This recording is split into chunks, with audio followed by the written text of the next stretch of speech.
Hi, today we'll discuss about Salesforce. We are going to talk about Salesforce introduction. We are going to talk about the CRM modules, the clouds of Salesforce, and also ERP. We are also going to talk about the Salesforce architecture, what are the key Salesforce product ecosystem, and some of the key concepts of Salesforce. So, what is Salesforce? Salesforce is a cloud-based SaaS, that is software as a service and platform as a service, customer relationship management platform, right? So, when we hear about Salesforce, right, the first thing that comes to mind is sales. So that is actually correct. Entire Salesforce as a product, it is focused towards customers, right? So when you talk about a customer, you are talking about sales, marketing, advertisement, lead generation, campaign management, everything, finance, everything that goes towards a company's success for their customers. They can build that entire success story and success journey on Salesforce platform, right? And Salesforce is a cloud based because it provides various software as a service as well as platform as a service, like we are going to see. Now, what is CRM? CRM is customer relationship management. It is a module of ERP. So if I give you a very high level picture of ERP is enterprise resource planning, and that has almost 13 or 14 modules, right? Now, finance, workforce management, planning, CRM is one of that, sales, right? Marketing. There are multiple domains of an enterprise resource planning ERP, and CRM is one of the modules of ERP, right? In CRM, Salesforce is touted to, and in the recent years, that is actually the rank one CRM platform, cloud based, right? What is the goal for Salesforce? Not only Salesforce, but customers or companies who are using Salesforce. The goal is to improve their business and improve their customer journey, right? Through better business relations, it helps them stay connected to customers, streamlines processes, right? And primarily help in improve profitability, right?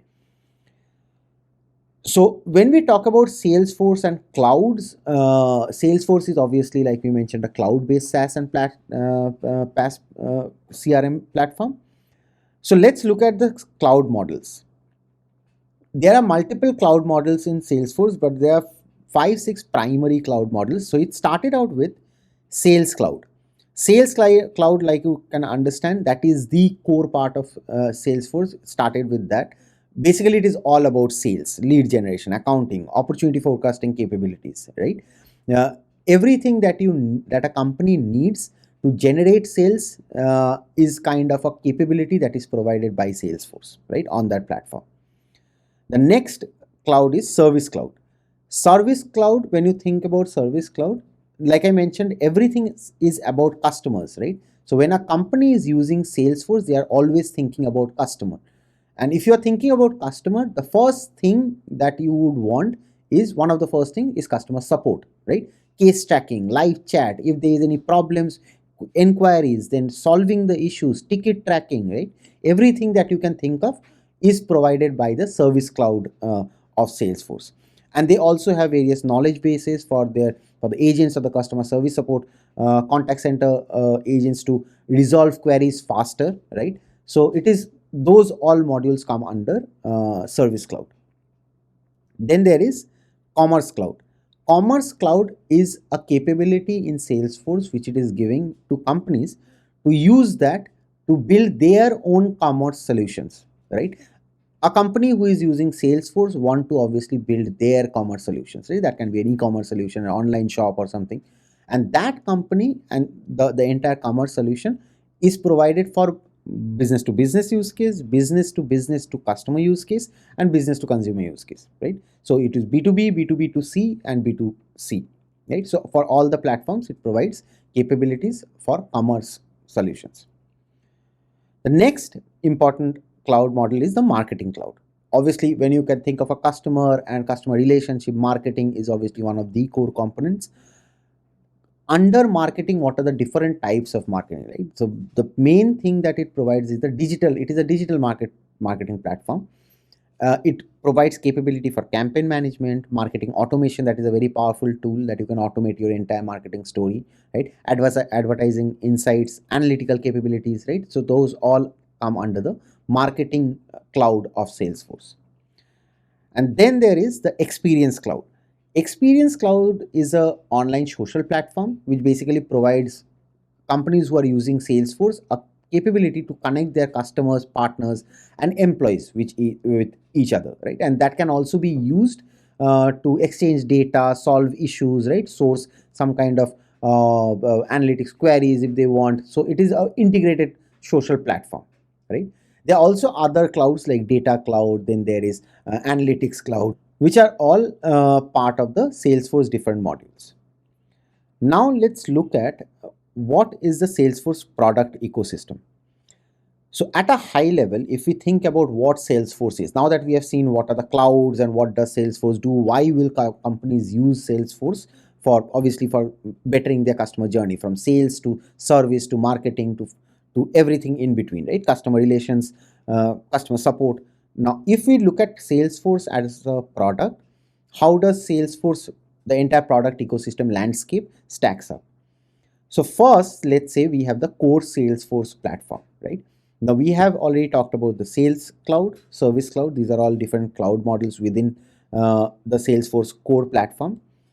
Then there are the Salesforce industries, right? So Salesforce, obviously, they recently acquired Velocity, a company in the mid 2010s, and that company has given Salesforce a boost in multiple industries that it can now support. The entire model of Salesforce, right? For example, finance, transport, media, manufacturing, IoT, NGOs, like any domain, almost like all domains and all industries that you can think of.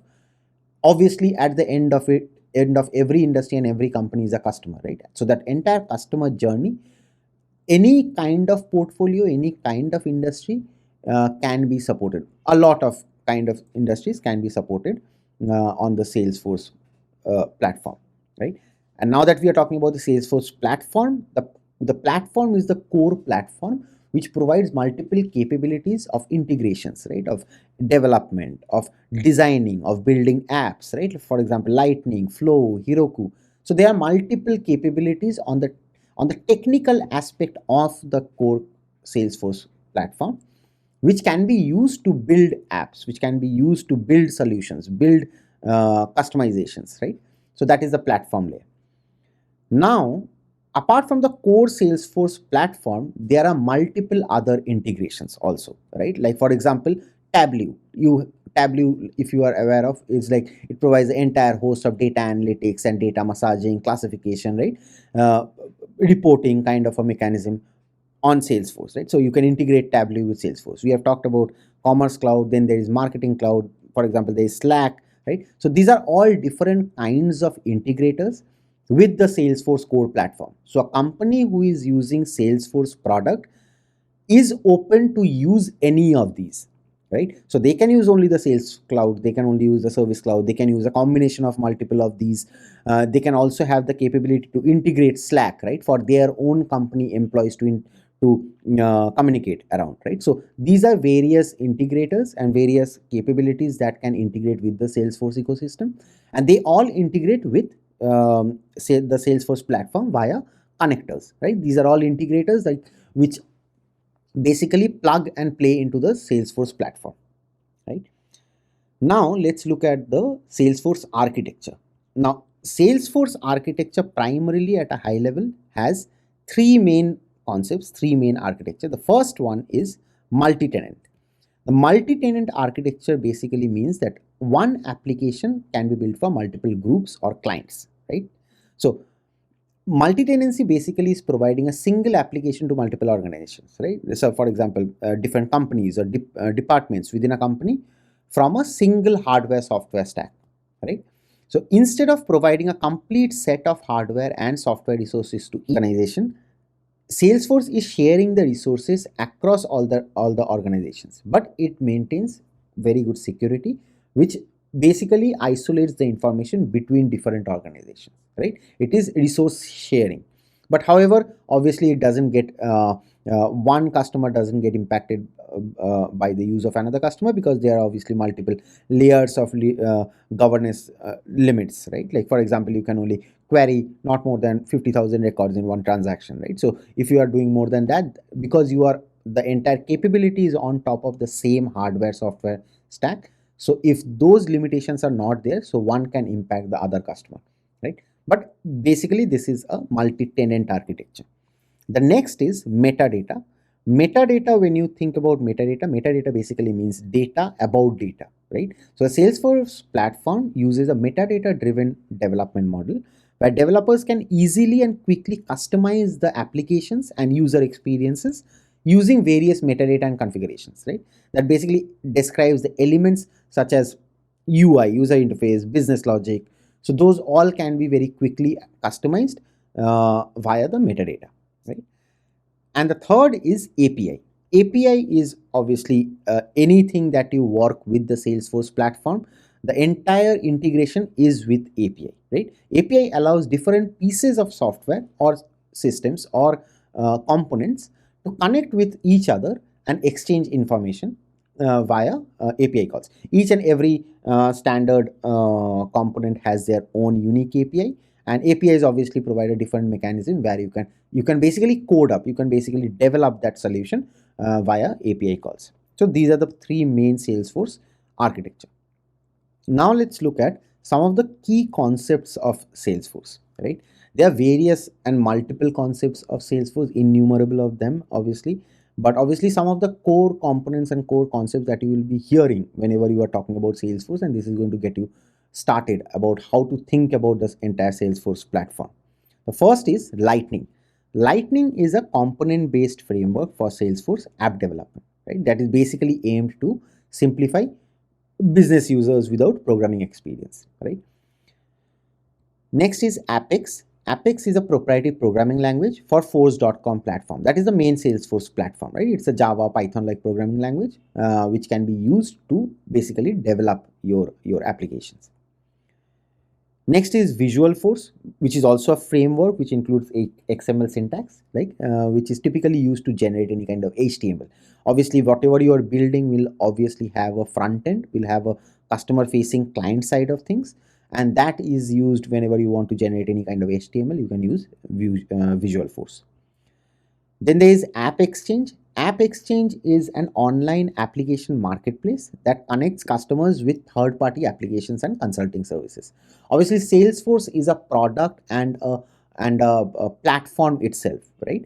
So Salesforce itself has various capabilities, but there are multiple other capabilities in the market where companies are building various kinds of apps for Salesforce, and Salesforce is allowing them to integrate with those apps. Now, if you are a customer, if you want to integrate one of the apps from the marketplace into your Salesforce solution, you can use AppExchange, right? To figure out the app, to see what the app is, to connect to the app.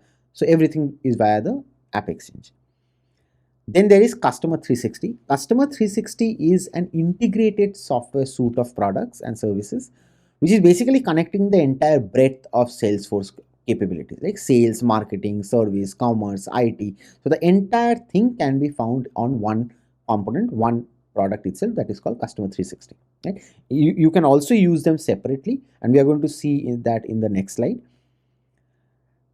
Now let's look at why should you use Salesforce, right? Obviously, Salesforce is one of the, in fact, it is the rank one CRM cloud provider as of today. But apart from that, if you are a company who is wanting, every company has a customer, and if you want to better your customer journey, right?